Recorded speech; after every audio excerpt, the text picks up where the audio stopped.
Welcome to our discussion on principles of economics, and we are discussing market structure. In our previous session, we were discussing about perfectly competitive market, a market situation wherein there are large number of buyers and sellers, and we said that no single buyer or seller can actually influence the market outcome.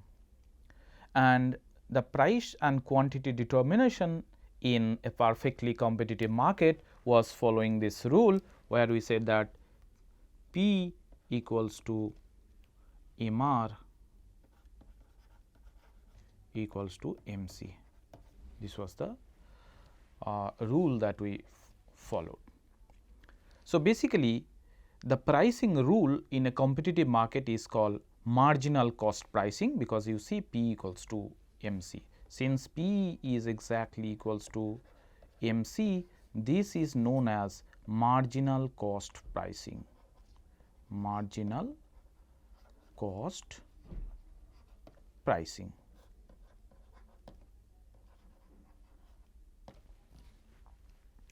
Then we also said that in reality it is very difficult to find a market which shows the characteristics of a competitive market.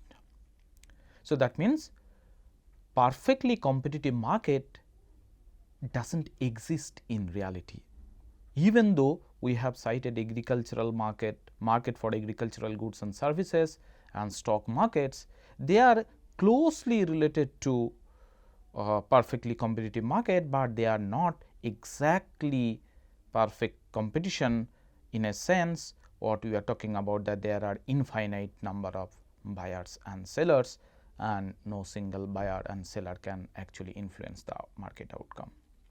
Then the question is, if a competitive market does not exist in reality, why did we spend time on discussing about such market? You understand the question. A market which does not exist in reality, but still we spend so much time in understanding a perfectly competitive market.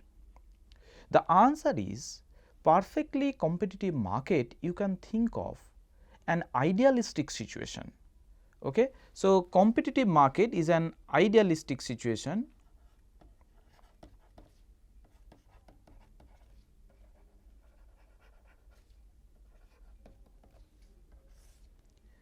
an idealistic situation, an ideal situation which ensures maximum social welfare.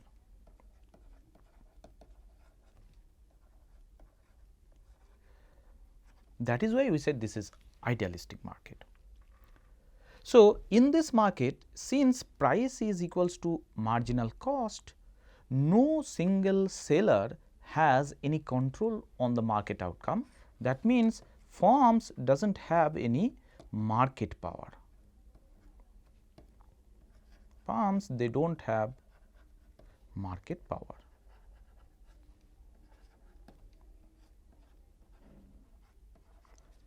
But in reality, the kind of market what we experience, what we observe, they are mostly imperfectly competitive. So, imperfectly competitive market structure is the reality. Okay? So, imperfectly competitive market is the reality where we see a deviation between price and marginal cost. Okay?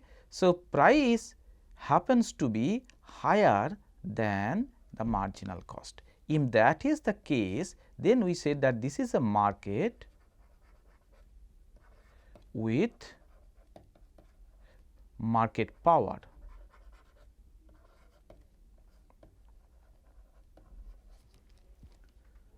So, while no market power exists in a competitive market and that maximizes social welfare, in reality we see most of the markets, they follow a structure of imperfectly competitive one, and there price and marginal cost, there is a difference.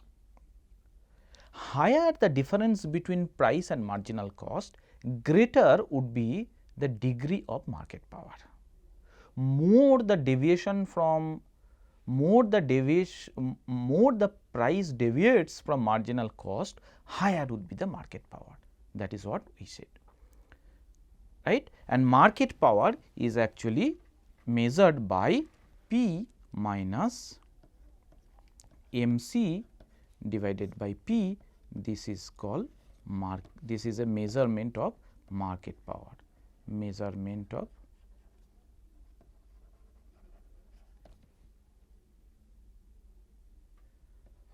market power.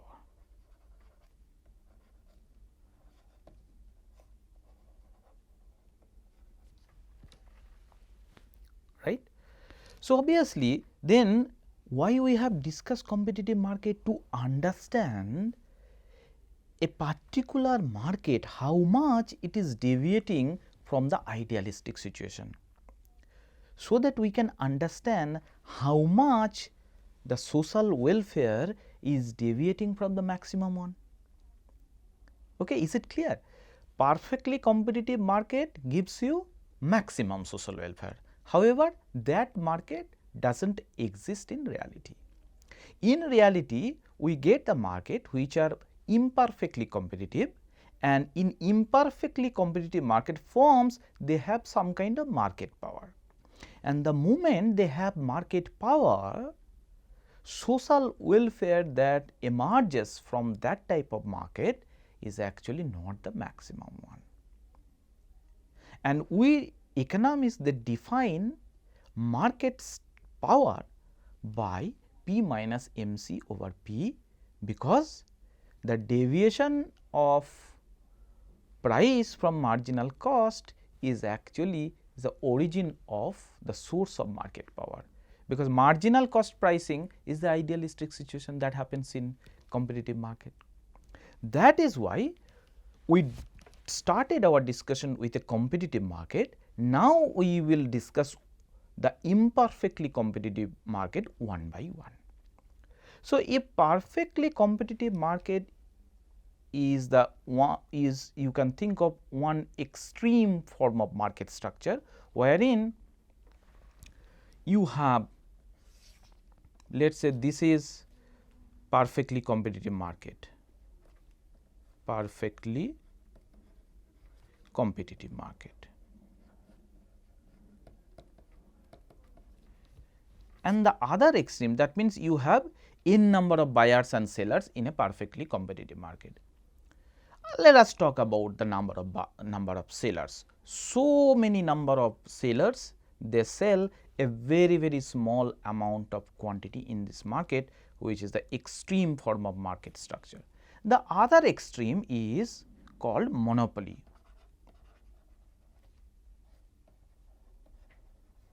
What happens here? You have only one seller. So, that is why this is the other extreme form of market structure. Here you have n number of sellers, here you have only one seller. So, if a market is characterized by only one producer or one seller, that is called monopoly market. This is the other extreme of a competitive market structure. So, this is monopoly.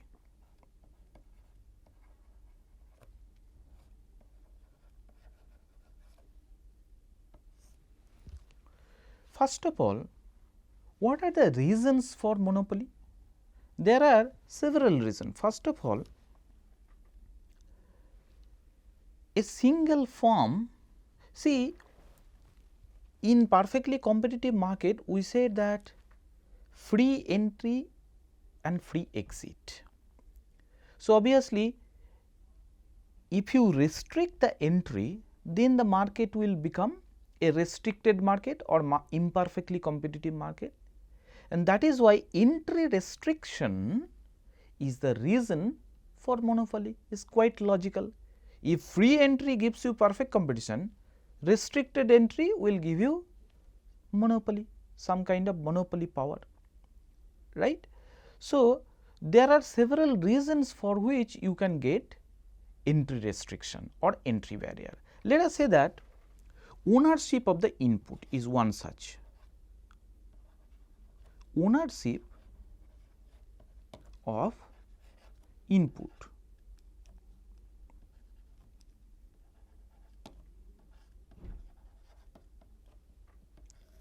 What will happen if a single firm owns almost all the inputs required to produce a particular commodity? What will happen? A single firm owns almost all the inputs required to produce a particular commodity. Other firms, even though they want to enter into that industry, they do not have any access to that particular input. That is why when a single firm owns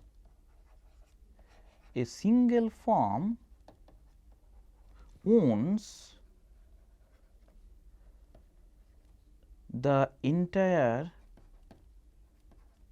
source of inputs, that leads to monopoly.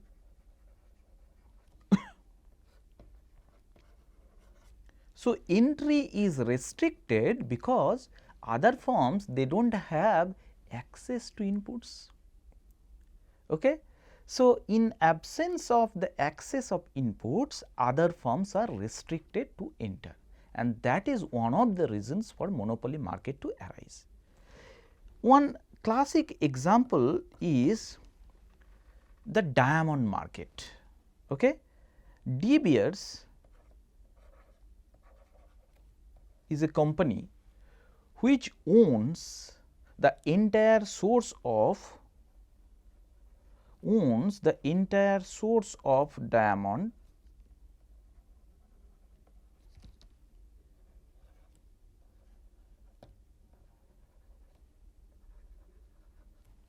and that is why they are having monopoly power in diamond market. Other firms, they cannot enter even though they want to. So, ownership of the input can also generate monopoly market structure. Secondly, sometime government also restrict the entry in a particular market by issuing patents or license. Patent. For example, in pharmaceutical industry, since invention of new drugs require huge investment, government may sometimes give patent to a particular pharma firm to produce that particular drug for a certain amount of time. Why this is so? Because if others also immediately enter into the market, then the firm who actually invented the particular drug may not be able to generate enough profit to get their money back from R&D investment.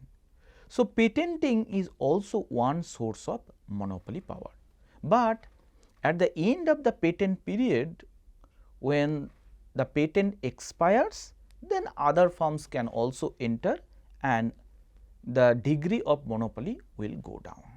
It may not be perfectly competitive, but at least we will not get a pure monopoly situation.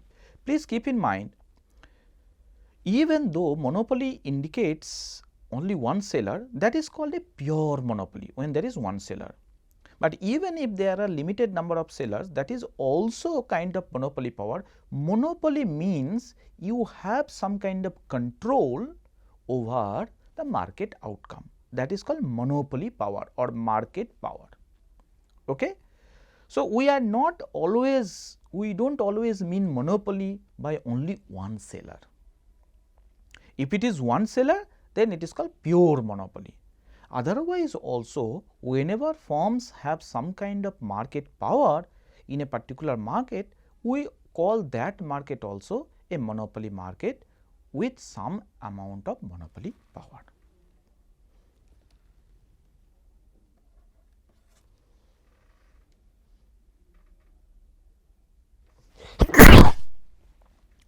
So, these two reasons, they can restrict the entry. Then there is another type of monopoly market that is called natural monopoly.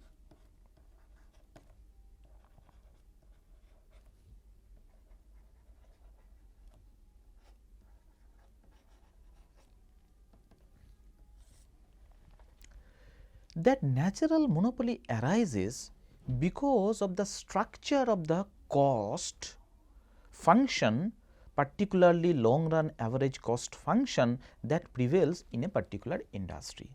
Let us say this is your output and here you are measuring price and cost.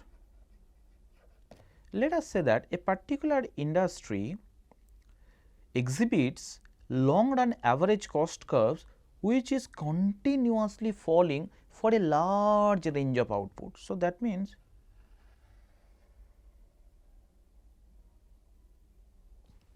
it is not touching the x axis, but it is asymptotically approaching the x axis. What is the normal shape of LAC? Normal shape of LAC is U shape, but here this is an long run average cost which is continuously falling. It is not touching the y x axis, but it is asymptotically approaching. What does it mean? It means if you keep on producing more and more, your average cost is falling, falling and falling. So, that means you have basically economies of scale,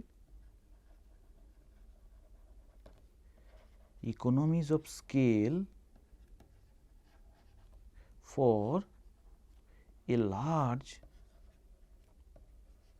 amount of output. So, what will happen when you have economies of scale for a large amount of output? Your long run average cost is continuously falling. That means to enjoy that economies of scale, one single firm is enough to serve the entire market, because if you allow more firms to enter, then the market size which is applicable for each and every firm would be very small, right. So, many firms actually cannot sustain because of the cost structure. Your cost is such that you have to produce a huge range of output. So, that means a single firm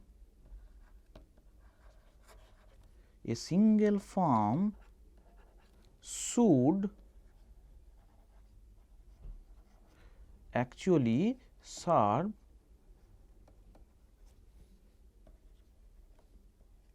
the entire market.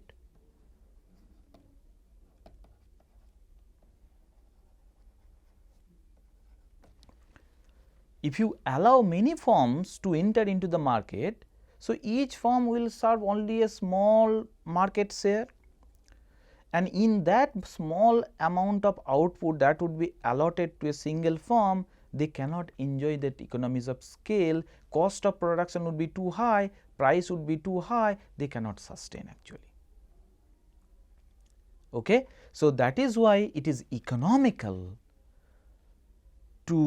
for a single firm to operate in this type of market structure when long run average cost curve is continuously falling. Now, you might be thinking, is there any such cases? Yes, there are cases. You think about Indian Railway.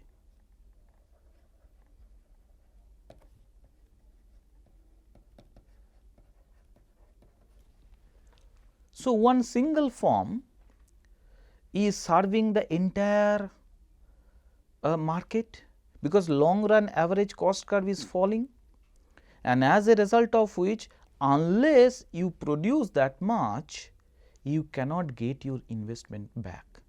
This type of market requires huge capital investment. Okay? So, railway, then water services, electricity services, okay? Water services, water market, electricity market, generally they are served by single seller. Why this is so? because of these economies of scale that exist for a huge range of output.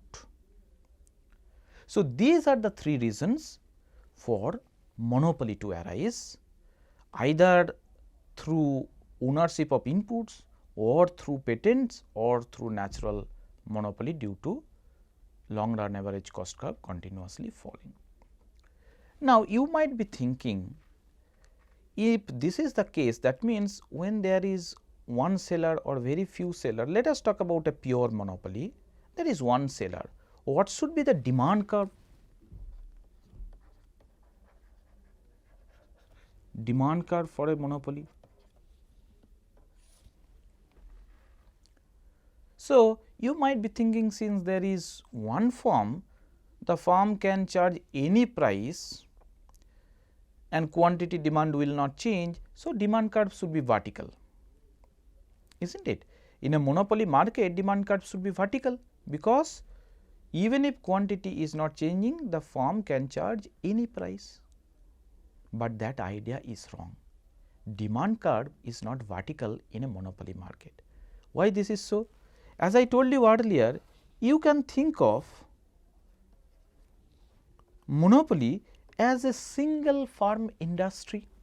There is no difference between a firm and an industry, because that is one firm industry. And you already know that in an industry demand curve is always downward sloping. In the context of perfectly competitive market, even though the demand curve which a particular firm is facing, that is horizontal to the x axis, that means P equals to MR equals to AR, the demand curve for the perfectly competitive market also is downward sloping. That is why we said that market demand curve is always downward sloping. If that is the case, then demand curve for a monopoly market also will be downward sloping.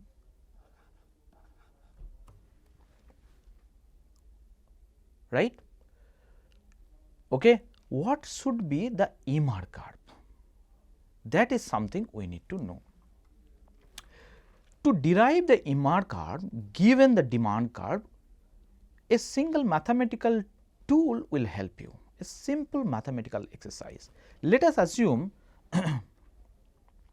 that the demand curve that a monopoly market, a monopoly firm is facing is given by P equals to A minus BQ. This is the demand curve.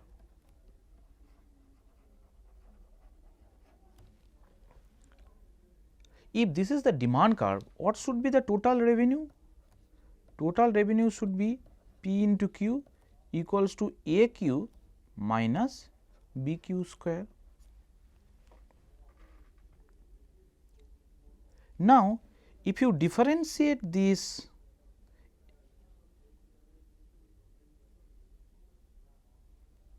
with respect to Q, you will get MR.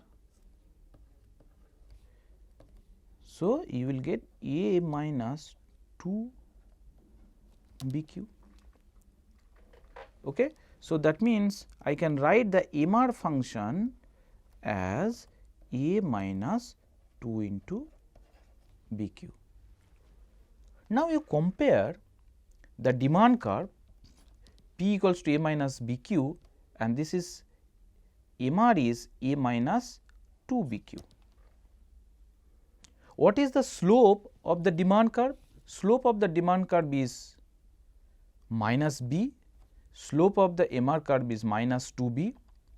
If we neglect the negative sign, because both are downward sloping, we can say that then slope of the MR curve is twice larger than slope of the MR curve. Slope of the MR curve is then slope of MR is twice greater than slope of the demand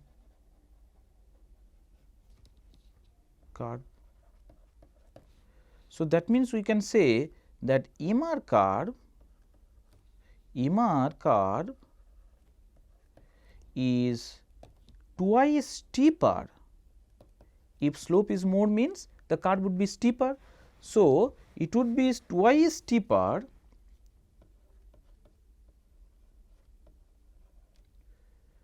than the demand curve.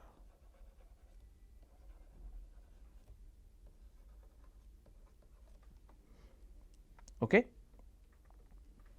All right.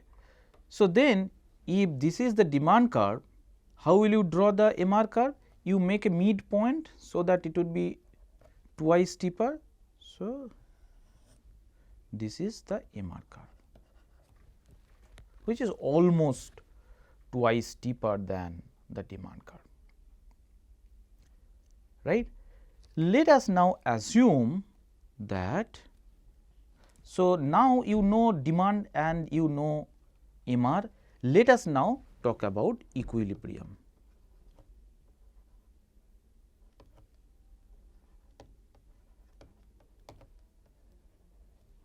Equilibrium of a monopoly market, of a monopolist.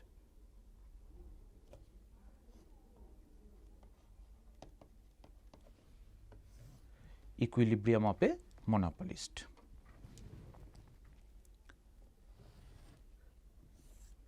So, this is Q, this is P. Let us say that this is my demand. I am making this half, so that this is my MR, and this is my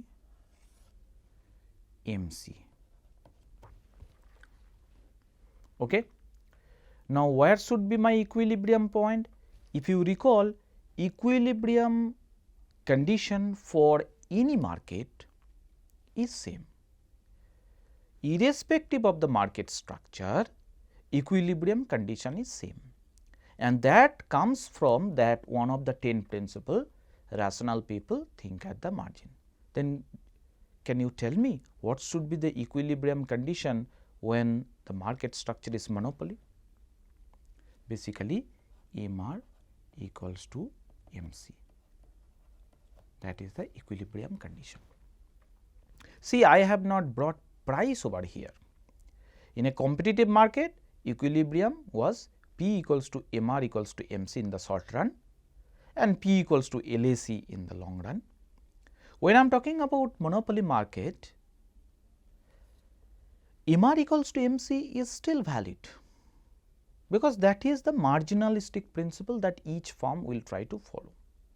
If I produce one extra output, what would be my benefit?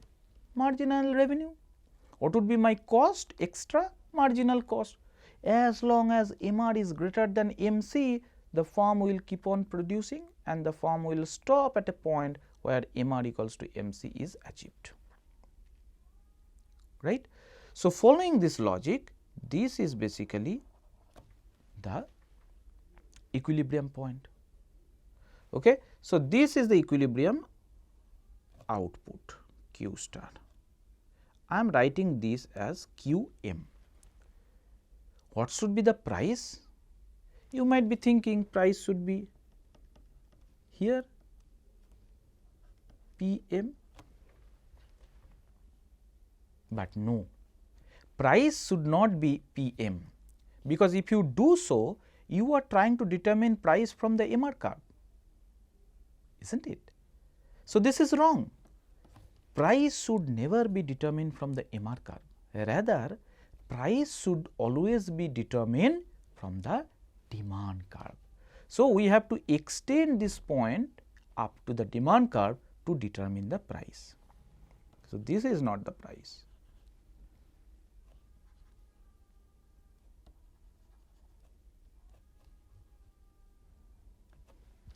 So, if you extend this up to the demand curve, then you will get this is called P m.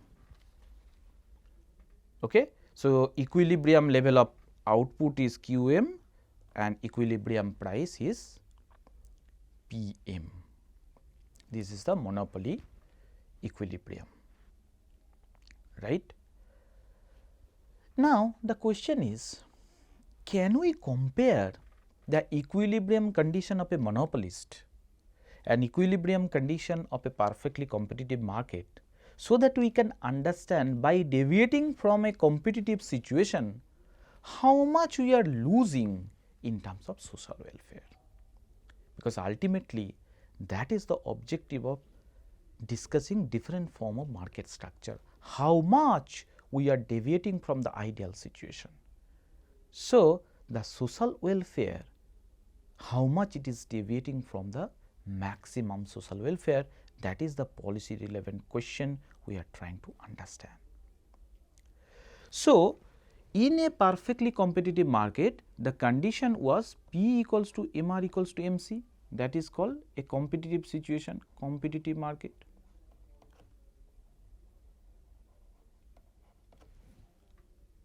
So, if you do so, that means P equals to MR equals to MC, let us say this is PC and this is QC, this is actually the competitive market. Okay? This is the competitive market we are talking about. Okay. So, by comparing QC and QM, PC and PM, what we are getting? Comparison between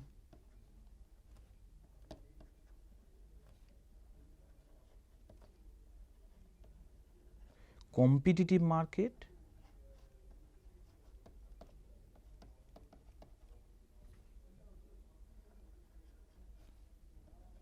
and monopoly market.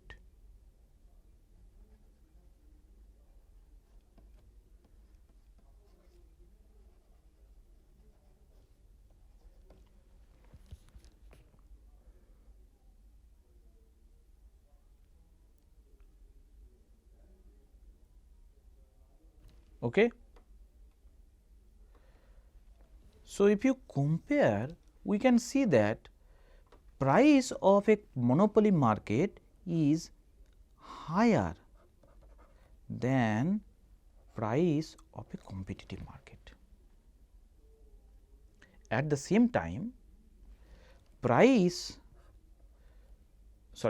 quantity supply QM is actually lower than QC. So, competitive market results in higher price and lower amount of output. What is happening to the consumer and producer surplus? See, if you compare a competitive market, if the market is competitive, then we were having this type of situation. If you recall, in a competitive market, this is demand, this is supply, and this was our this was our equilibrium quantity and price. And then we say that this is basically the consumer surplus and this is basically the producer surplus. This was CS and this was PS. Okay. Now, here what is happening? If you compare when the price is PC, for your understanding, we can draw, for simplicity, let us draw the MC as a flat straight line. This is P, this is Q. Let us say that this is M demand, then this is MR, and let us say that this is MC. Okay. This is MC. So, MR equals to MC is achieved here. So, this is P, then P competition, and this is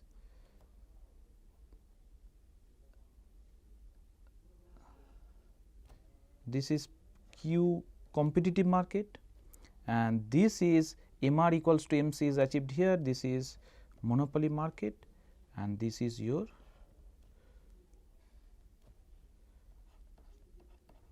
monopoly market, right. Okay. So, what is happening here? So, when you compare the competitive market, your consumer surplus is the entire area above the price line below the demand curve. So, this entire area, okay, you can name as PC A and this is B, and let us give different name. This is D, this is let us say Q, instead of Q let us say that this is R.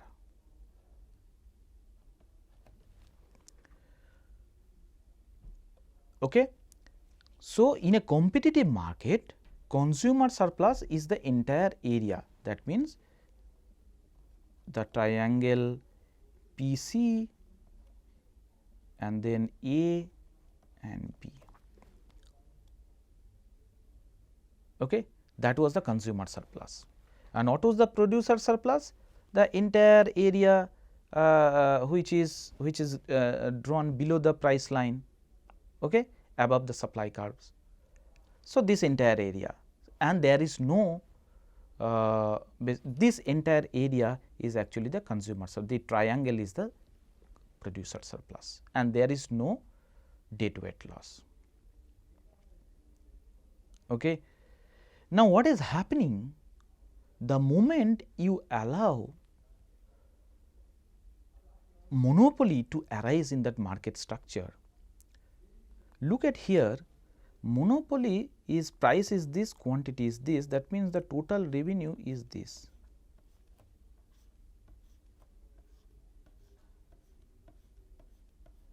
This is the revenue, monopoly revenue. And what is the consumer surplus here? If this is the price, so area above the price below the demand curve.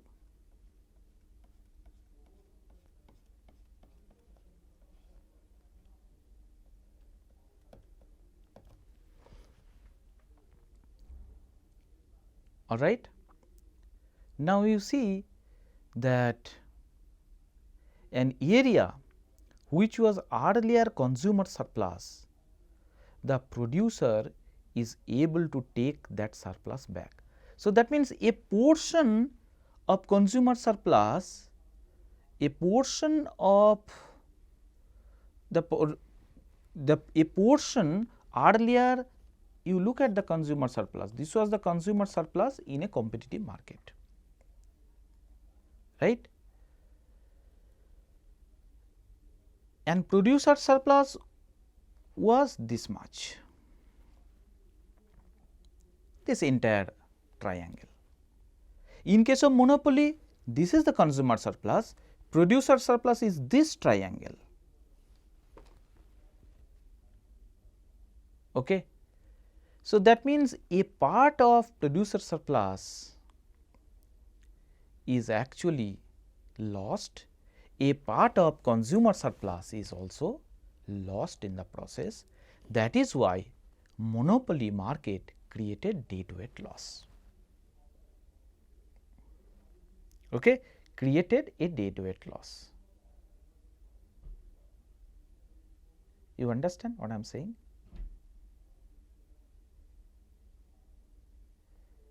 So, that is the cost of monopoly. The cost of monopoly is actually deadweight loss.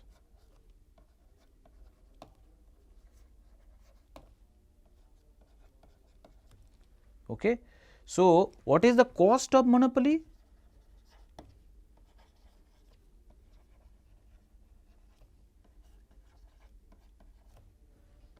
Is actually deadweight loss.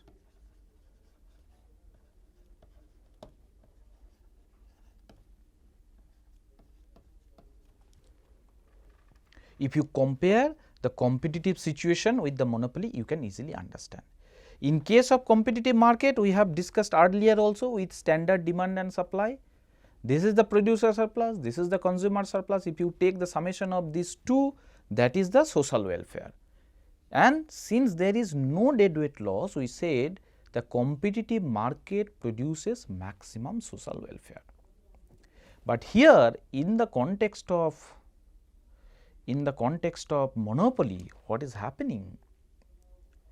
That a portion of consumer surplus is actually lost in the process, and you create a deadweight loss.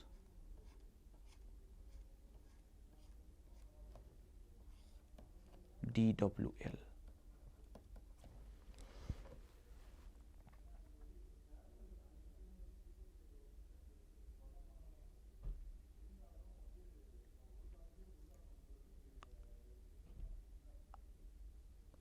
Okay. So, that is the cost of monopoly to the society, and that is why we said that any type of market structure that deviates from the perfectly competitive market does not produce maximum social welfare. This is consumer surplus.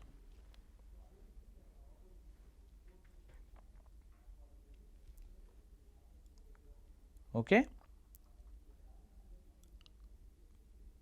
All right.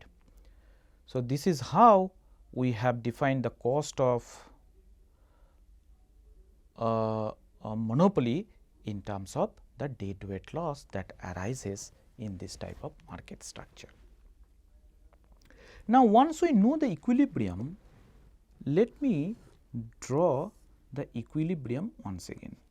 This is P, this is Q, and let us say this is the demand, this is the MR,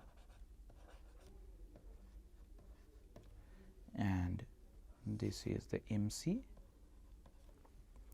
this is Q M star, and if you extend this, this is P M star, right.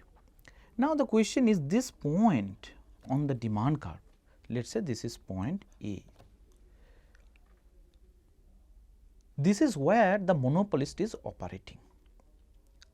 Now, if you recall in one of our previous sessions when we talked about elasticity of a linear demand curve, a linear demand curve has three regions: elastic, unitary elastic and inelastic. Then obviously, a natural question that comes to our mind, what is the position of this A? Is it lying on the elastic region or unitary elastic region or inelastic region?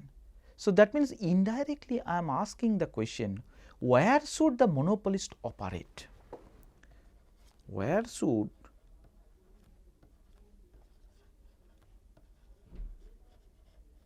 the monopolist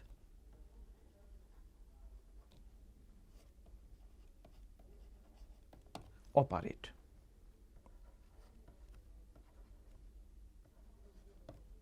This is the question. Can you think of, is it in the elastic region or inelastic region or unitary elastic region? Now, to answer this question,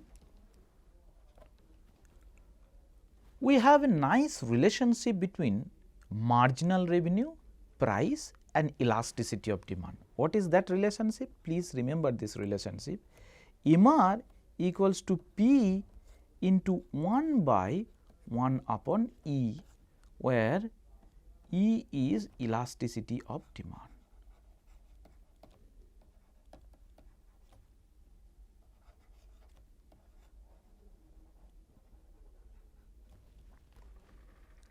Now, case 1,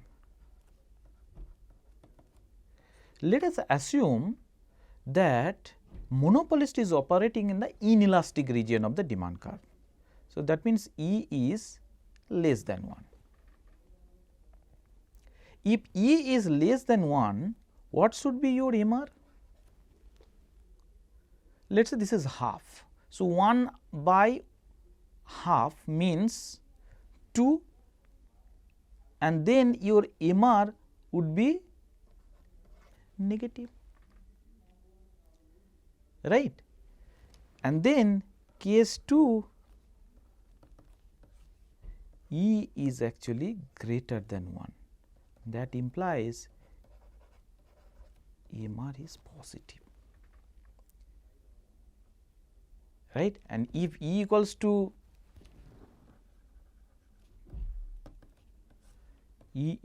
1, that implies MR equals to 0.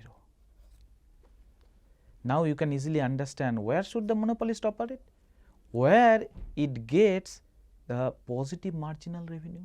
That means, the point A should lie only the elastic region of the demand curve. That means, monopolist should operate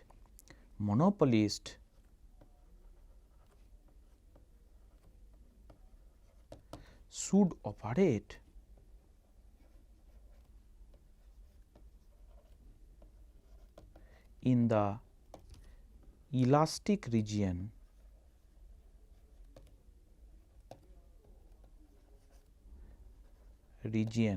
of the demand curve.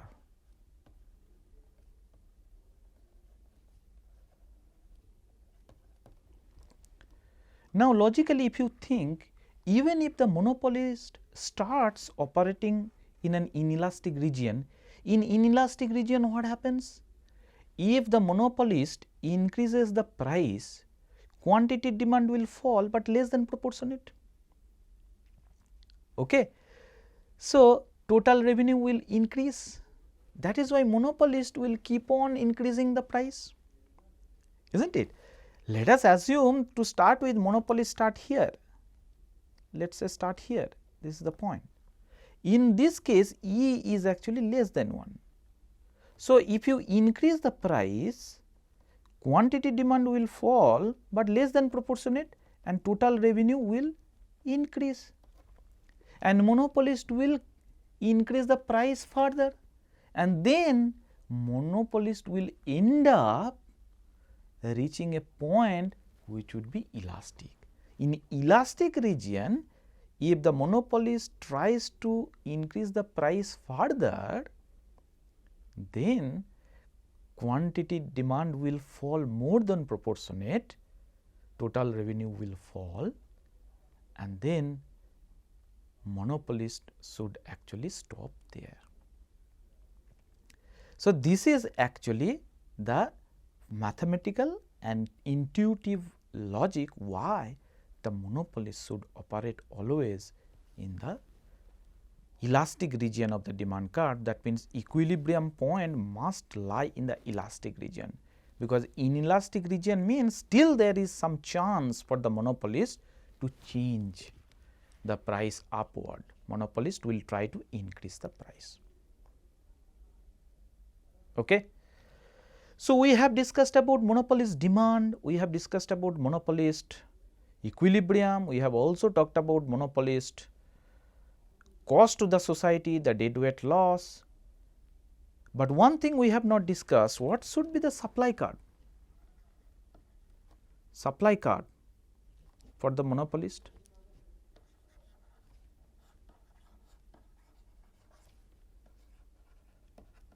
For a monopolist.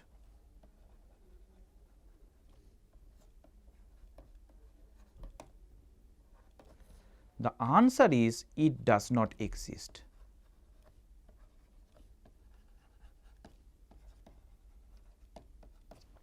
Why this is so?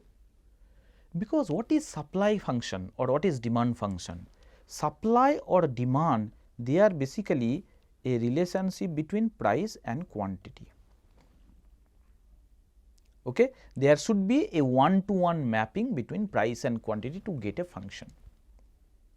In the case of monopolist, actually, since the monopolist have a control over the market outcome, monopolist can select the price and then output would be automatically determined, or monopolist can choose the quantity and then price would be determined.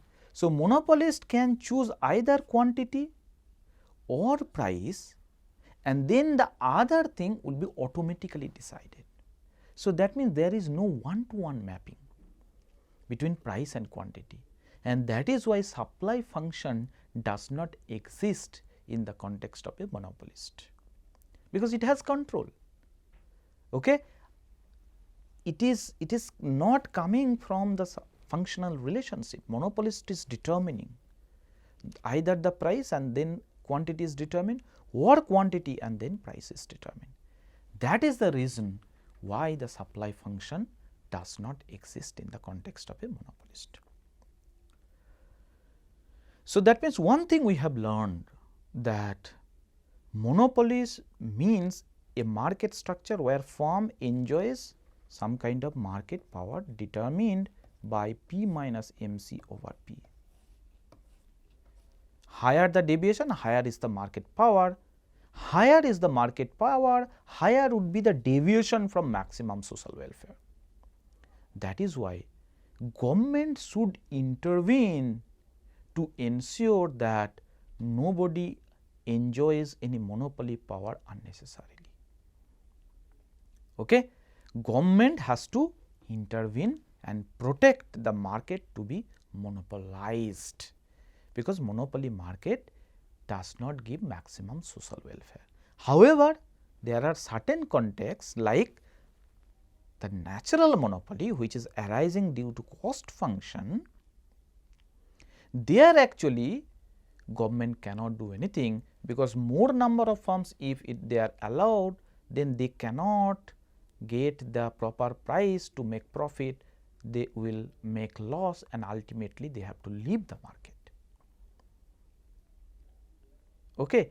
So, price is determined by the LAC, LAC is continuously falling, single firm is enough to serve the entire market. Government cannot do with that type of monopoly. Other cases, if there is a perfect control or monopoly is arising due to some other reason, we should actually protect the market from the monopolized, to be monopolized by a single firm, so as to achieve maximum social welfare, because monopoly will have always a cost in terms of deadweight loss. Thank you.